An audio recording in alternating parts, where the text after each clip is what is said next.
Okey, jadi topik hari ini adalah topik yang kelima. Untuk keseluruhan kursus fiqh ibadat ni ada enam topik kesemuanya, iaitu topik yang keenam adalah berkaitan dengan pengurusan jenazah. Okey, jadi hari ini kita masuk kepada bab sembelihan. Eh, Okey, pengertian sembelihan ataupun dalam bahasa Arab disebut az-zabaih. Okey, perkataan az-zabaih ialah kata jamak, yang jamak ni maksudnya banyak, ramai, bagi perkataan az-zabihah. Untuk satu disebut zabihah, kalau jamak disebut az-zabaih, yang bererti binatang yang disembelih.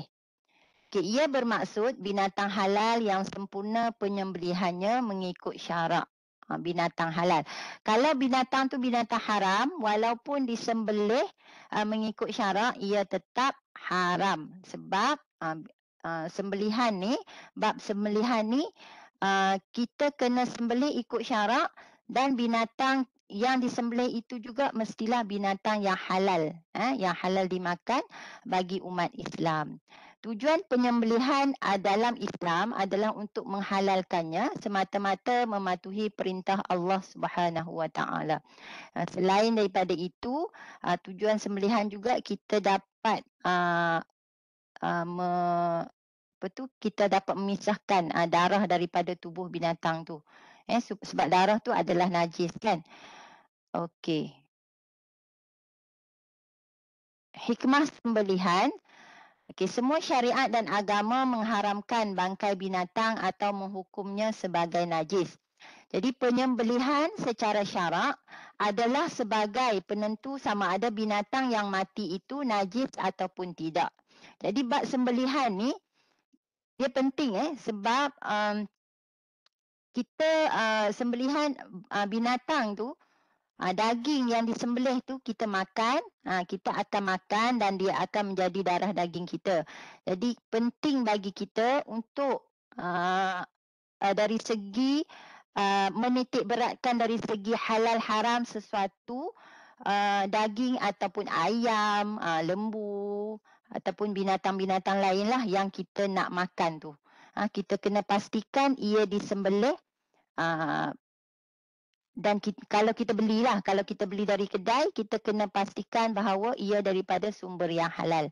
Yang halal ni bukan sahaja halal dari segi binatang itu halal. Contoh ayam kan. Ayam memang halal dimakan.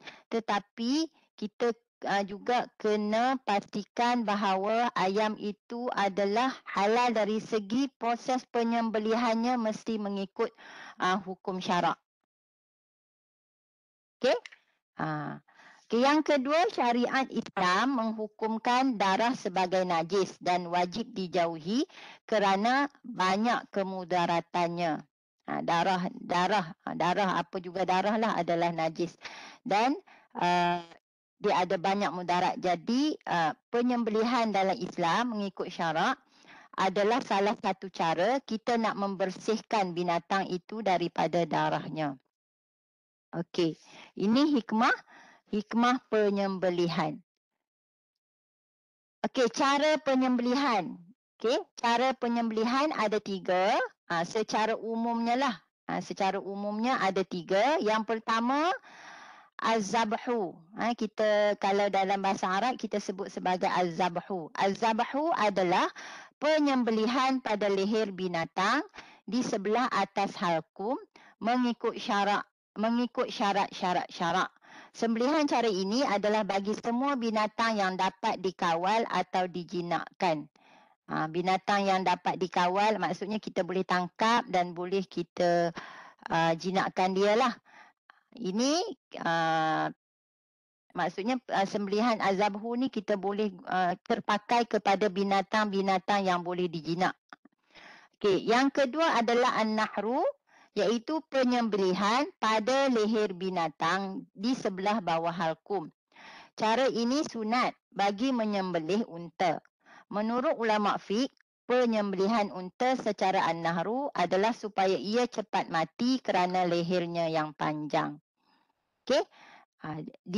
Kedua-dua ni sebenarnya unta boleh boleh secara azabhu ataupun an-nahru, tetapi untuk unta disunatkan disembelih dengan kaedah an-nahru, iaitu menyembelih di sebelah bawah halkum. Kerana unta kalau kita tahu dia leher dia panjang kan. Jadi dengan cara sembelihan ni ia dapat mematikan unta tersebut dengan cepat. Okey, yang seterusnya, yang ketiga adalah al-aqru, iaitu penyembelihan dalam keadaan darurat, iaitu dengan melukakan binatang pada mana-mana bahagian anggota yang boleh mematikannya.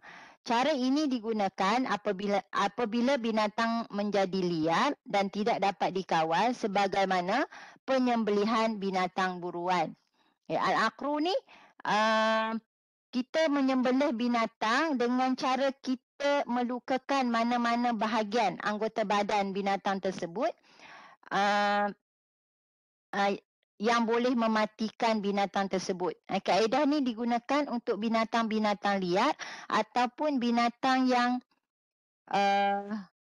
macam kita berburu kan, dengan cara kita kalau pemburu mungkin dia guna busur ataupun apa-apa kaedah yang boleh mematikan bahagian anggota badan binatang tersebut, sebab dia liar dan tak boleh ditangkap.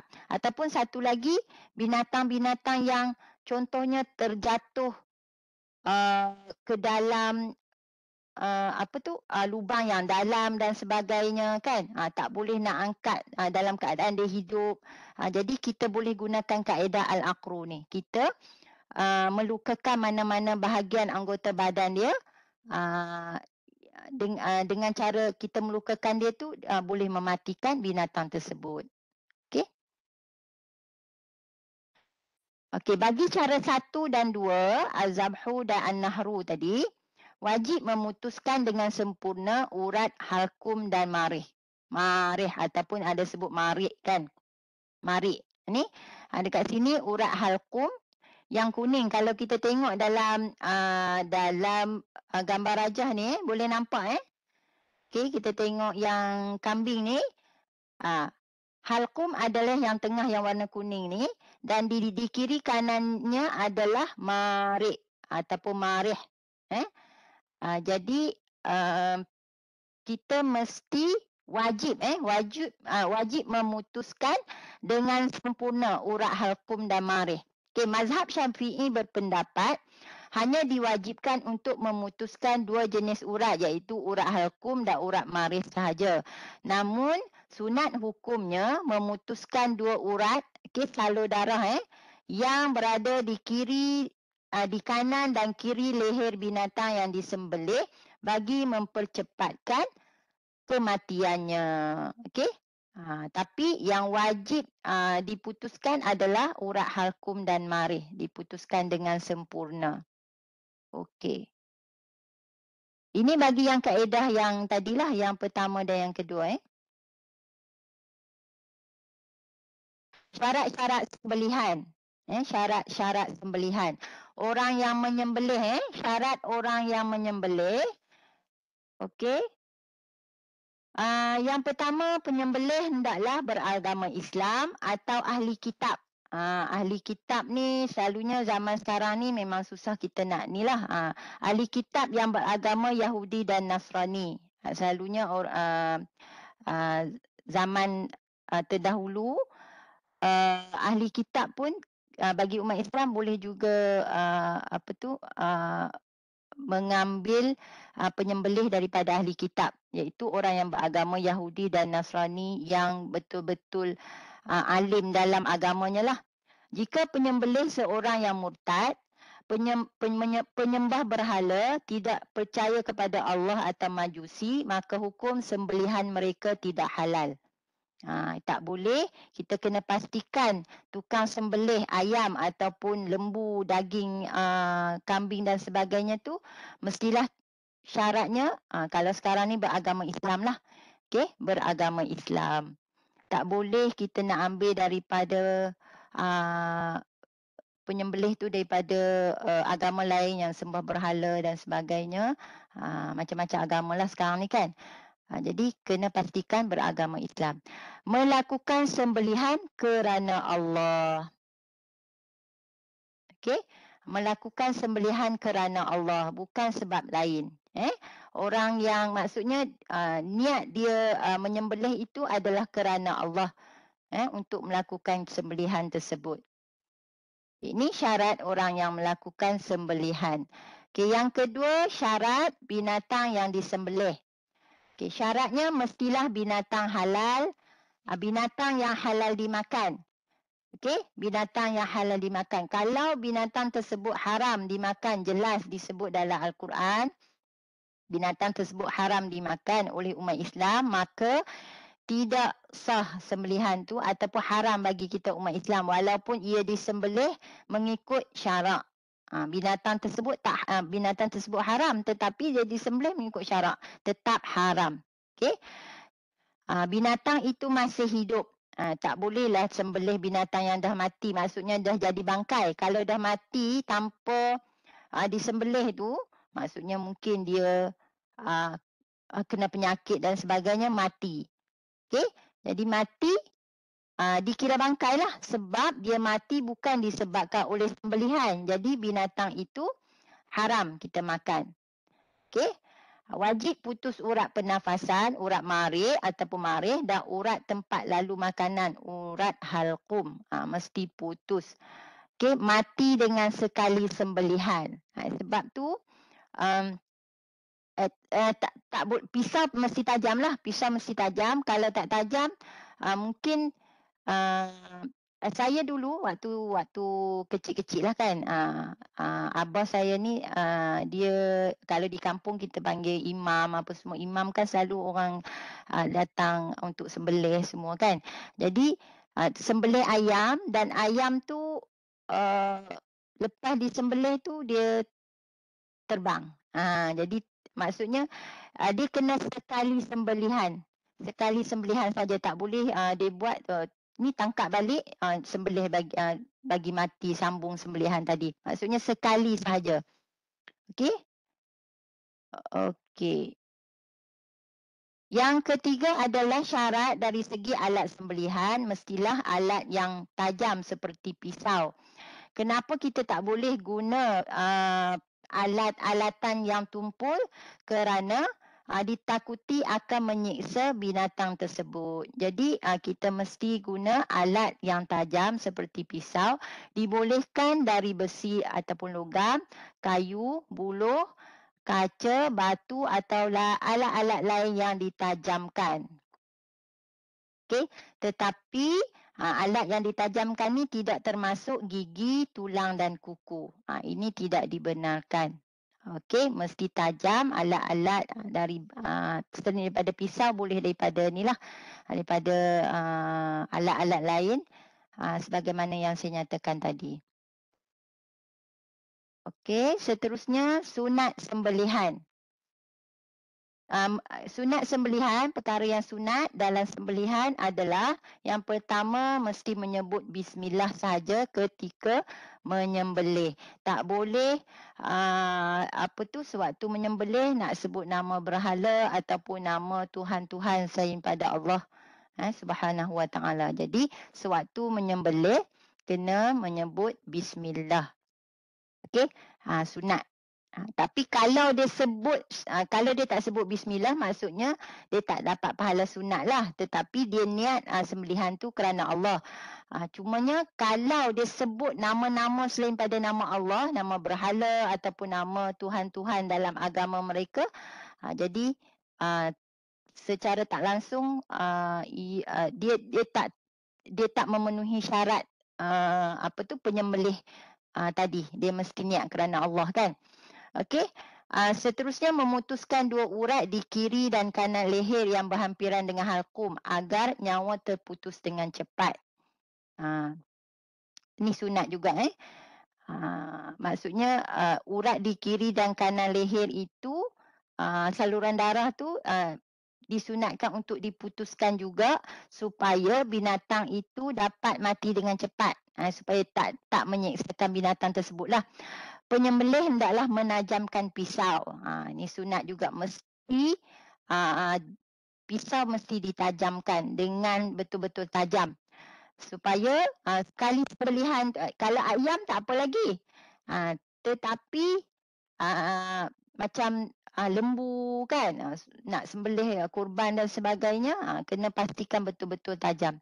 Membaringkan binatang sembelihan pada rusuk kirinya dan membiarkan kaki kanannya bergerak-gerak selepas sembelihan supaya ia selesa dengan pergerakan itu, kecuali unta yang lebih baik disembelih dalam keadaan berdiri dengan lutut kirinya terikat. Kalau macam lembu, kita kena baringkan dia lah di rusuk kiri. Tapi kalau unta boleh dalam keadaan berdiri dengan lutut kirinya terikat. Penyembelih dan binatang sembelihan disunatkan menghadap kiblat. Okey. Okey, seterusnya beberapa perkara yang perlu diberi perhatian dari segi hukum. Janin yang mati, janin binatang yang mati disebabkan oleh penyembelihan ibunya dianggap sebagai sembelihan. Maksudnya kita katakan kita nak sembelih lembu ataupun kambing. Jadi kita tak perasan bahawa lembu atau kambing itu tengah mengandung kan. Ada anak lah. Jadi bila kita sembelih, dia mati disebabkan oleh penyembelihan ibunya. Jadi janin tersebut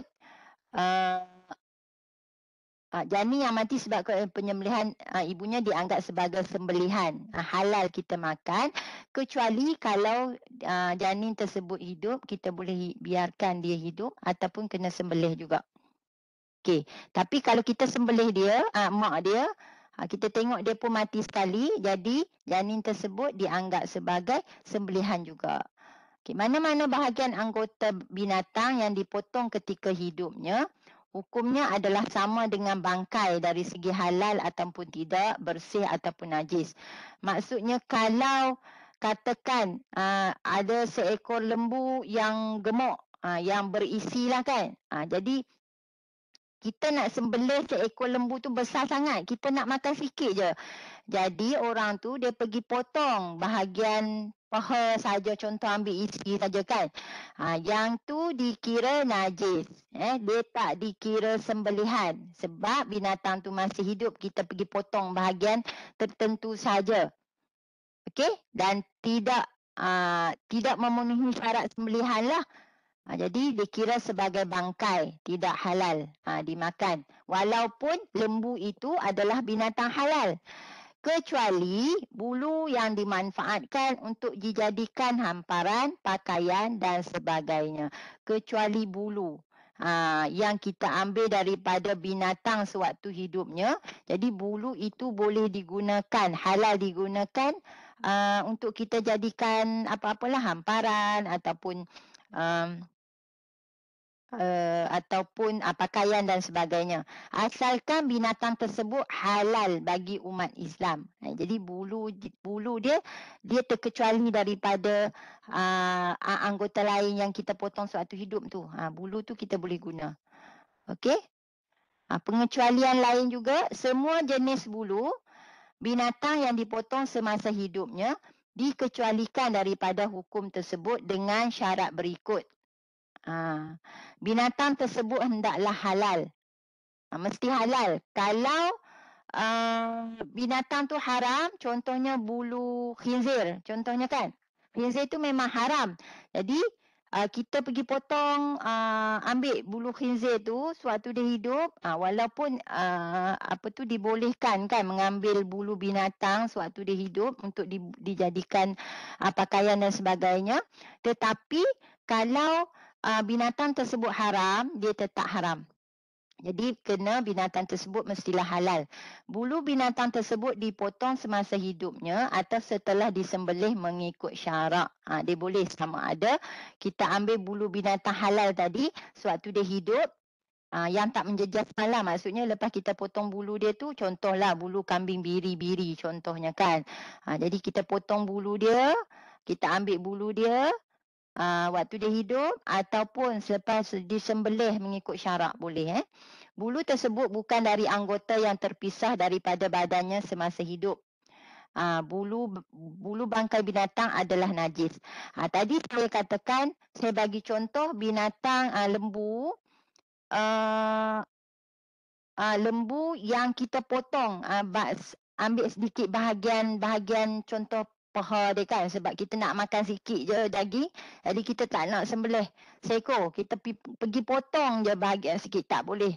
Jadi bila kita potong bahagian tu, kita kata kulit lah, bulu dengan kulit, kita ambil bulu binatang tu yang daripada bahagian yang kita potong dalam keadaan binatang tu hidup, daging yang kita potong tu. Sebab daging tu jadi bangkai, sebab dia tak disembelih mengikut Islam. Jadi bahagian tu kita ambil bulu dia, dikira tidak halal bulu tersebut sebab anggota badan tu telah terpisah daripada tubuh binatang tersebut semasa binatang itu masih hidup.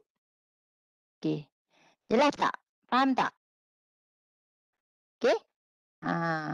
Bulu tersebut bukan dari anggota yang terpisah daripada badannya semasa hidup. Bulu bangkai binatang adalah najis. Bangkai haram dimakan walau apa cara sekalipun kematiannya, termasuk binatang yang halal dimakan.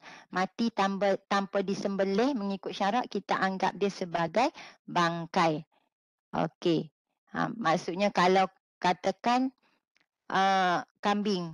Kambing kita mati disebabkan wabak penyakit. Dia mati. Kita tak sempat nak sembelih. Jadi ia dianggap bangkai walaupun kambing itu adalah halal bagi kita untuk makan kan. Jadi bangkai haram dimakan walau apa cara sekalipun kematiannya. Tetapi pengecualian daripada bangkai binatang adalah ikan dan juga belalang. Okey, ikan kita maksudnya dia terkecuali daripada bangkai binatang. Manakala darah pula, kan darah adalah najis, darah binatang kan, tetapi hati dan limpa binatang terkecuali daripada dalam klasifikasi yang haram tadi. Darah tu najis, tetapi untuk hati dan limpa binatang, dia kan hati tu darah kan, dan juga limpa tu dia terkecuali daripada hukum najis darah tadi. Okey, dari segi bangkai, ikan dan belalang, dari darah pula adalah hati dan limpa. Okey, saya rasa ini saja untuk topik sembelihan. Itulah, tak ada dah. Okey, ada apa-apa pertanyaan?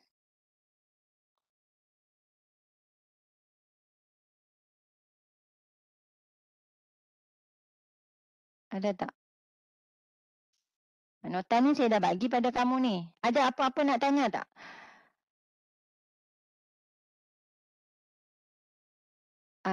Kalau kamu tengok dalam nota yang saya bagi tu, okey, sekarang ni kan dia guna kaedah moden kan? Kaedah moden yang guna mesin untuk sembelih lembu pun ada, sembelih ayam pun ada kan? Jadi mengikut jumhur ulama, muzakarah, keputusan muzakarah kali ke-70, dia ada dua kaedah dekat sini okey, kaedah thoracic sticking, iaitu prosedur tambahan yang digunakan selepas sembelihan adalah dibenarkan dan daging haiwan tersebut adalah halal tertakluk kepada syarat-syarat berikut. Telah berlaku sembelihan dengan sempurna. Okey. Maksudnya dia mati, dia ada kaedah sekarang ni yang mana mereka menggunakan untuk mempercepatkan sembelihan binatang, nak bagi binatang tu mati. Tapi kena pastikan muzakarah bersetuju, muzakarah ulama lah bersetuju bahawa kaedah yang digunakan untuk mempercepatkan kematian binatang sembelihan tu boleh digunakan dengan syarat binatang itu mati disebabkan oleh sembelihan yang dibuat sebelum itu. Bukan mati disebabkan oleh perkara-perkara lain lah. Okey. Okey. Lagi satu, penggunaan pneumatik percussive stunning. Menurut pandangan Islam, keputusan muzakarah khas penggunaan kaedah tersebut dalam sembelihan lembu dan binatang halal seumpamanya adalah dibenarkan dengan syarat tengkorak haiwan sembelihan yang dikenakan stunning dalam keadaan tidak retak dan matinya adalah kerana sembelihan. Okey, jadi kita kena pastikan orang yang menggunakan kaedah-kaedah ni dia faham. Dia faham dengan apa yang dikehendaki dalam sembelihan menurut sembelihan dalam Islam. Jadi kena pastikan penggunaan kaedah-kaedah tu dikendalikan oleh mereka yang arif. Selalunya kalau syarikat-syarikat sekarang ni kan banyak syarikat-syarikat mungkin yang bukan Islam, tetapi orang yang mengendalikan sembelihan tu sepatutnya mereka kena ambil dari kalangan kena ada juga orang yang beragama Islam yang faham tentang selok-belok tentang penyembelihan dalam Islam mengikut syarak. Okey. Okey, ada pertanyaan lain? Lain-lain pertanyaan tentang sembelihan?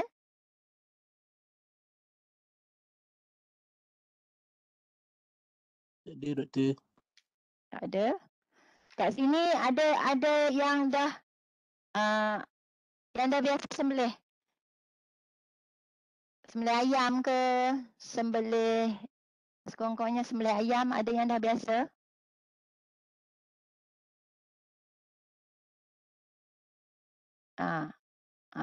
Dah pernah kan?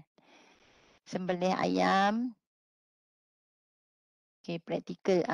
Kita pernah buatlah praktikal dulu, tapi semester ni memang tak sempat sebab awal-awal tu memang kita tak dibenarkan lagi untuk buat aktiviti ni kan. Jadi semester ni memang kita tak buat praktikal lah.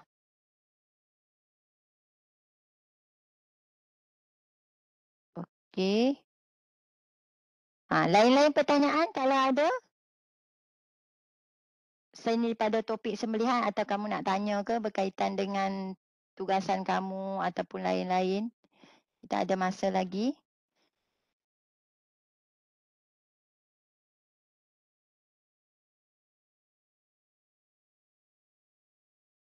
Dah jelas semua?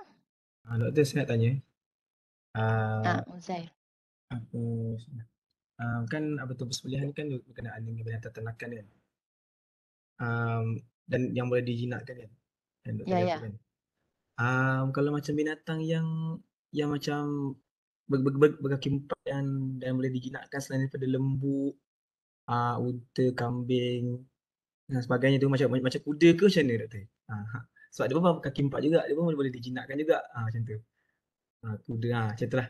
Boleh ke? Kuda. Maksud kamu? Sembelih kuda, makan kuda. Oh, sembelih kuda. Kuda kamu pernah makan ke? Tak pernah doktor, tapi saya pernah dengar orang makan. Saya pernah dengar orang yang orang tu makan macam tu. Oh, saya pun kuda. Kuda saya tak pernah lagi termasuk dalam binatang yang boleh dimakan. Kalau macam arnab semua tu boleh lah kan? Kuda ni saya kena cek balik ni. Ada ke orang makan kuda Dekat cik ada doktor, seorang pernah makan, Haikal pernah makan. Pernah makan Oh. Wih, makan dekat kenduri. Bolehlah tu kuda tu. Kadang-kadang kita tak tahu pun kita, makan kalau tak diberitahu kan. Ah, tapi saya tak ni lagilah kuda tu. Nanti saya cek balik, nak confirm balik dia punya, kuda tu. Okey. Sebab kita, satu yang bukan kebiasaan kan dalam masyarakat kita, biasanya macam, lembu, kambing, uh, apa tu, binatang-binatang macam tu kita biasalah. Arnab pun kadang, kijang boleh, rusa boleh. Saya pernah dulu masa dekat Sarawak, uh, makan daging, rusa, kijang. Landak pun boleh. Yang saya ni lah.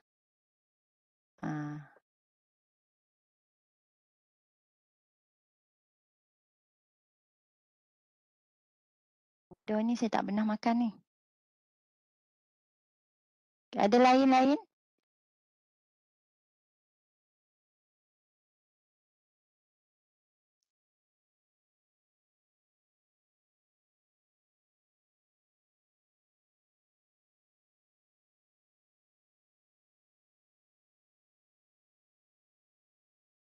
Tadi yang saya sebut tadi, antara apa tu, ni soalan Fatihi Izzat soalan Fatihi Izzat ni dekat bahagian chat tu. Tu yang guna kaedah yang ketiga tadi. Kaedah yang kita boleh lukakan mana-mana bahagian anggota badan kalau binatang tersebut tadi ada dua keadaan. Sama ada binatang tu binatang yang tak dapat dijinakkan, binatang liar kan. Kita boleh guna kaedah ni, ataupun satu lagi dia terjatuh ke dalam lubang ataupun yang mana dia susah kita nak keluarkan dia. Jadi kita boleh lukakan mana-mana bahagian anggota badan dia lah. Jadi dia kata sembelih di pergelangan kaki lembu itu. Maksudnya dia lukakan mana-mana bahagian anggota badan binatang tersebut. Dengan syarat kita susahlah macam ni dia kata tak dapat nak keluarkan. Tak dapat maksudnya dia susah, jadi dia bolehlah. Dia ada dibenarkan, dibenarkan. Tapi kalau boleh apa tu tukang sembelih itu turun dalam tu buat sembelihan boleh. Tapi kalau memang tak dapat kaedah lain, kita boleh gunakan kaedah yang ketiga tadi. Kita lukakan mana-mana bahagian anggota badan dia untuk mematikan binatang tersebut. Okey.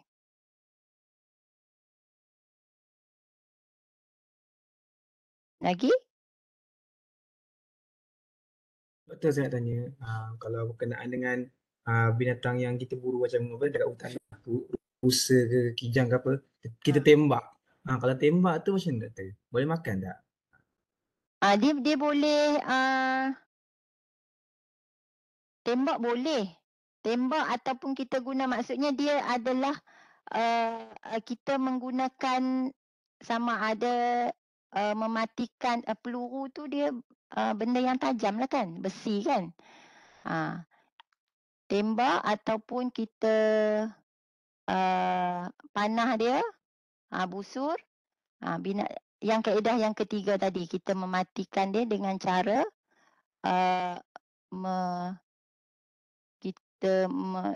kita melukakan bahagian mana-mana bahagian yang apa daripada anggota tersebut. Kejap saya tengok.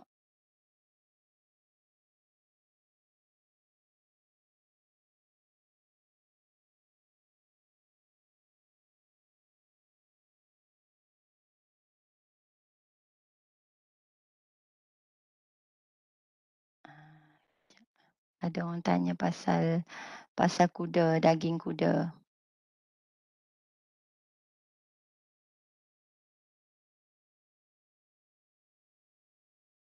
Okey, halal daging kuda ni halal dimakan.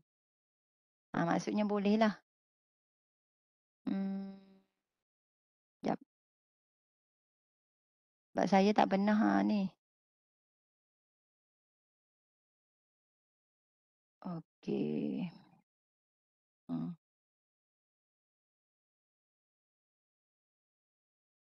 Okey. Daging kuda tadi yang Uzai tanya, ni mengikut, saya tengok, fatwa dalam, pejabat mufti wilayah, daging kuda adalah halal dimakan. Okey?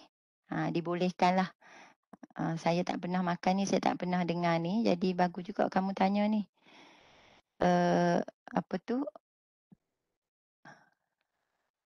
boleh makan.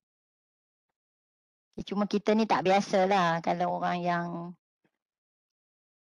yang pernah makan tu, Haikal pernah makan. Mana-mana bahagian kalau jap.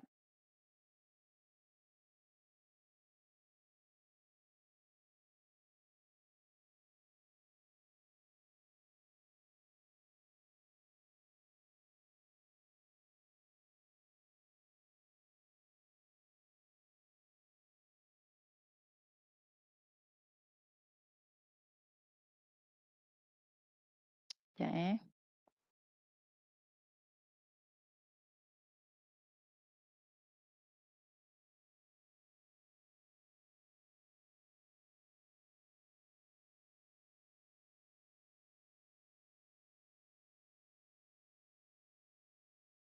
Oh, okey.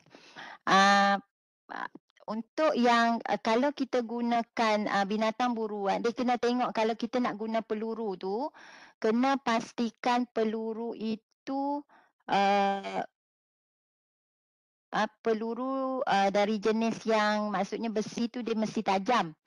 Okey, dengan syarat, kan syarat tadi, kita guna, uh, alat untuk sembelihan tu mesti tajam. Kalau kita guna busur, anak panah apa semua tu confirm tajam lah kan. Cuma kalau guna peluru, kalau kita guna peluru yang, jenis tak tajam, dia tak tem tak bolehlah, maksudnya dia macam menyeksa binatang itu. Kalau peluru itu, tajam, dia, sama dengan, kita punya hukum, guna anak panah dan busur. Okey, tapi kalau, kebanyakan peluru sekarang ni, mungkin dia tak tajam, jadi dia, mungkin dia menyeksakan binatang tersebut, jadi tak boleh kita guna, benda yang sebab alat, untuk sembelihan tu mesti tajam. Jadi, kita kena pastikan, uh, peluru yang kita gunakan tu mesti tajam. Kalau peluru itu tidak memenuhi syarat, alat, sembelihan tu, yang tajam, dia tak termasuklah, kita tak boleh sebab dia macam menyeksa binatang itu. Dia ada banyak pendapat. Yang tadi dalam mazhab Syafi'i kita kena pastikan peluru tu tajam. Tetapi kalau peluru tak tajam, dia macam menyeksa binatang tersebut, jadi dia tak memenuhi syarat alat sembelihan tadi. Tetapi menurut mazhab lain, mazhab Maliki, halal dimakan binatang itu sekiranya waktu kita nak berburu tu, kita kena membaca bismillah. Maksudnya kita berburu tu, kita sewaktu dia nak tembak binatang tu, dia baca bismillah dengan nama Allah. Dan ini mazhab Maliki, dia kata sama je, peluru dengan anak panah tu sama. Jadi dia dibenarkan dalam mazhab Maliki. Okey.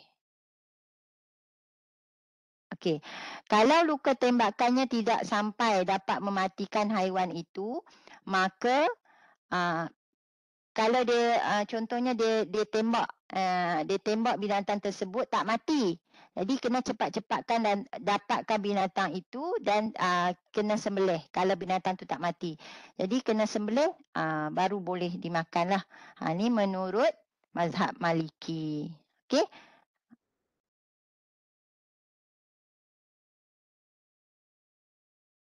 Okey.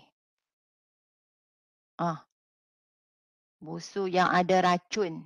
Yang tu dia mati bukan sebab, mungkin dia mati sebab racun tu tak boleh lah. Dia kira dikira apa, dikira, eee, bukan disebabkan, sembelihan, ataupun bukan disebabkan apa tu, busur tu tadi. Tapi kalau waktu dia macam dia bagi pelali tu, dia tak mati lagi. Dia kena dapatkan, dia kena sembelih kalau dia tak mati lagi. Hmm. Sebab kalau kita letak racun, kita tak tahu sama ada dia mati tu sebab racun tu ataupun sebab busur tu. Tapi kalau kita letak racun, kita pergi makan pula binatang tu, tak menjejaskan kita ke racun tu?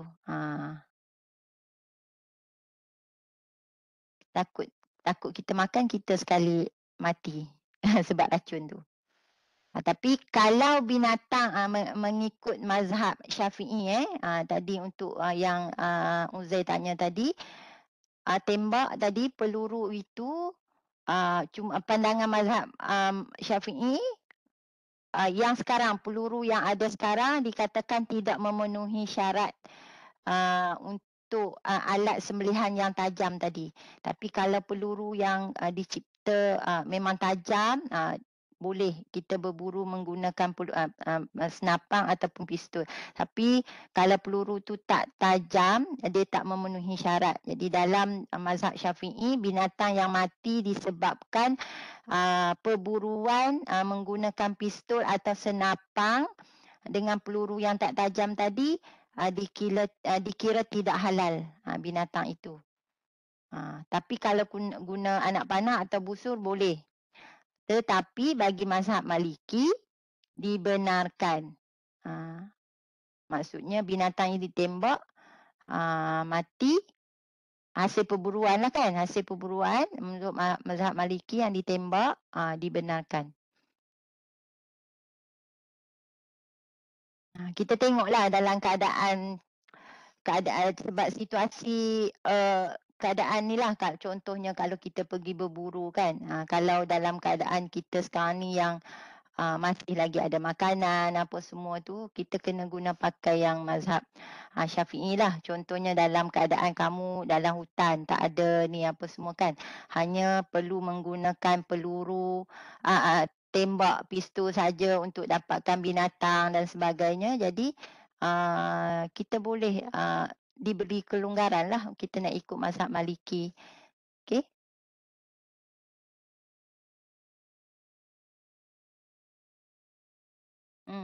Saya ada tengok ada syarikat orang tu sembelih ayam, lepas tu dia campak ayam itu dalam air. Kiranya tak sah lah kan sembelihan ayam tu. Dia kena tengok pastikan lepas sembelihan itu kena pastikan ayam tu mati sebab sembelih, bukan sebab lemas. Yang tu dia kalau mungkin dalam banyak-banyak ayam tu ada yang mati sebab sembelih, ada yang mati mungkin disebabkan lemas. Ayam lemas Ada yang maksudnya sepatutnya dia tak boleh lah. Kita kena macam tadi pun kaedah dia, kita kena biarkan dia macam di atas permukaan, atas rumput dan sebagainya. Kalau uh, kita tak dapat pastikan dia mati sebab apa. Tu dia masuk kat syubhat dah kat situ. Jadi kita was-was. Ayam ni mati disebabkan sembelih ataupun disebabkan dia lemas. Itulah macam kaedah tadi. Kaedah yang dibenarkan tadi pun kena pastikan ada atau untuk mempercepatkan proses kematian binatang yang kita sembelih tu.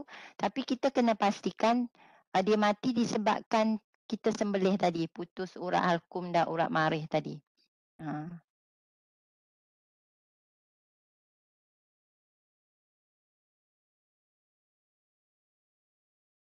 Dia kena betul-betul tapi biasa macam kita kita ada satu badan yang bertanggungjawab lah, macam JAKIM kan, dia ada bahagian halal. Jadi kita sendiri sebagai individu Muslim, kita tak perlulah nak pergi sampai siasat satu-satu kan. Badan yang bertanggungjawab tu, yang pergi, dia orang buat inspection, dia orang pergi cek apa semua, sebab satu-satu syarikat tu dia nak dapatkan status halal tu, dia ada prosedur yang tertentu lah. Jadi kita sebagai masyarakat umum ni tak ada tanggungjawab kita untuk sampai pergi cek satu-satu syarikat tu betul ke dia buat apa semua kan. Cumanya yang mana yang kita mampu, kalau kita sendiri nak sembelih di kampung ke apa, kita kena pastikan memenuhi syarat-syarat tadilah.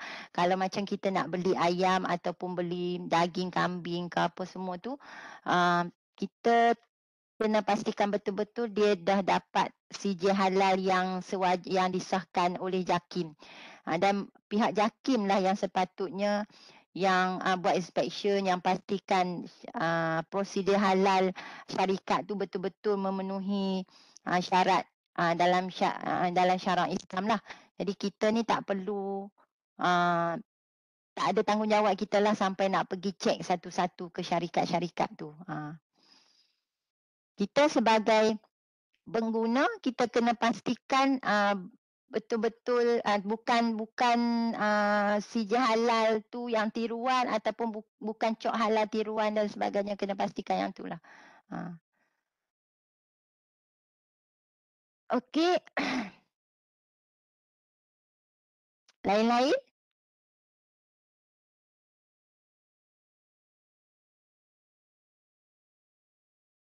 Pasal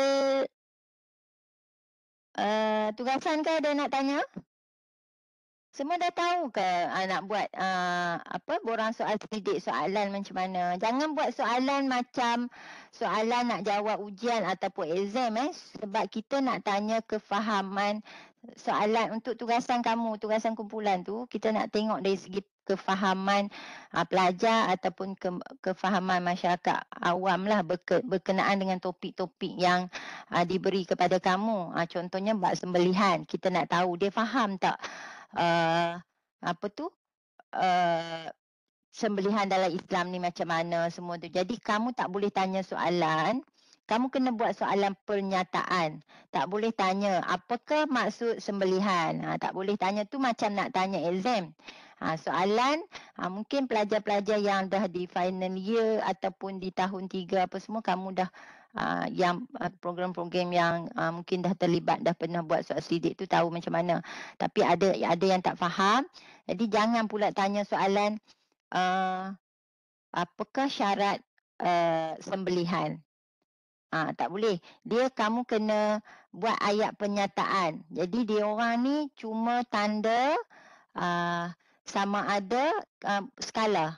Sama ada dia sangat tidak setuju ataupun sangat setuju. 1 hingga 5. Satu tu sangat tidak setuju, 2 tidak setuju, 3 dia pertengahan kan. Yang keempat setuju, yang kelima sangat setuju. Jadi ayat pernyataan kamu buat contohnya kan, saya bagilah contoh.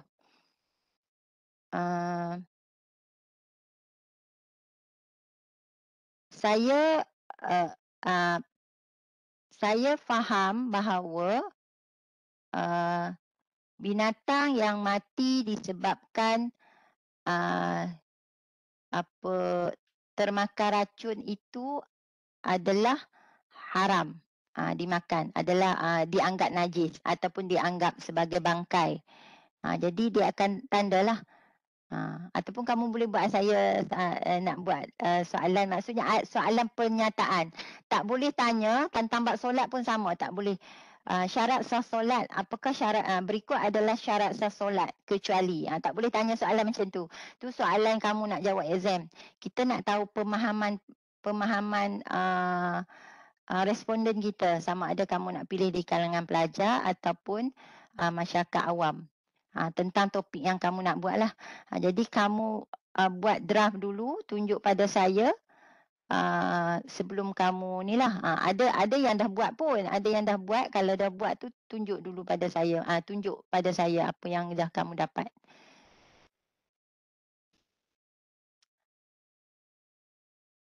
Boleh. Haikal tanya contoh kalau kamu nak dapat bab solat, asalkan berkaitan dengan solat. Kamu nak pilih tentang solat jamak dan qasar, boleh. Kamu nak tahu tentang pemahaman pelajar tentang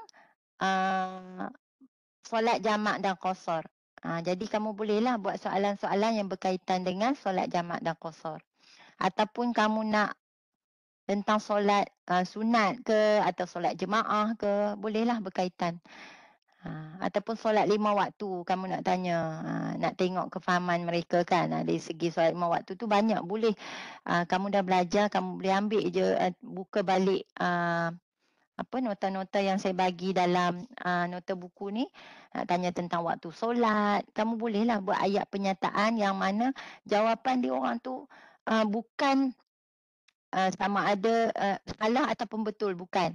Tetapi adalah kita nak tengok, maksudnya kalau dia dalam bentuk skala 1 hingga 5 tu, sangat tidak setuju dan tidak setuju. Jadi kamu selepas kamu buat rumusan daripada jawapan tadi, selepas kamu dapat jawapan, kamu boleh buat rumusan ataupun kesimpulan lah daripada soalan-soalan kamu tu. Kamu dah ada jawapan, maksudnya sepatutnya dia kena jawab sama ada kalau dia betul-betul faham. Tengoklah bentuk soalan tu macam mana, sama ada sangat setuju ataupun sangat tidak setuju. Itu bergantung kepada bentuk soalan kamu. Nanti kamu buat ulasanlah berdasarkan kepada jawapan responden kamu itu, mereka ni faham ataupun tak tentang contoh solat qasar dan jamak tadi. Okey? Boleh Haikal? Okey, yang lain? Jadi sebelum kamu buat soalan, kamu baca dulu arahan tugasan yang saya dah bagi. Ada dalam Google Site tu arahan-arahan dia semua ada. Jadi kamu tengok baliklah apa arahan yang saya bagi dalam tu. Okey. Ada lagi yang tak scan kehadiran? Ada ke? Semua dah scan kehadiran ke? Ataupun ada yang dah copy masuk grup? Tak ada. Belum scan, Doktor. Oh, belum. Sekejap.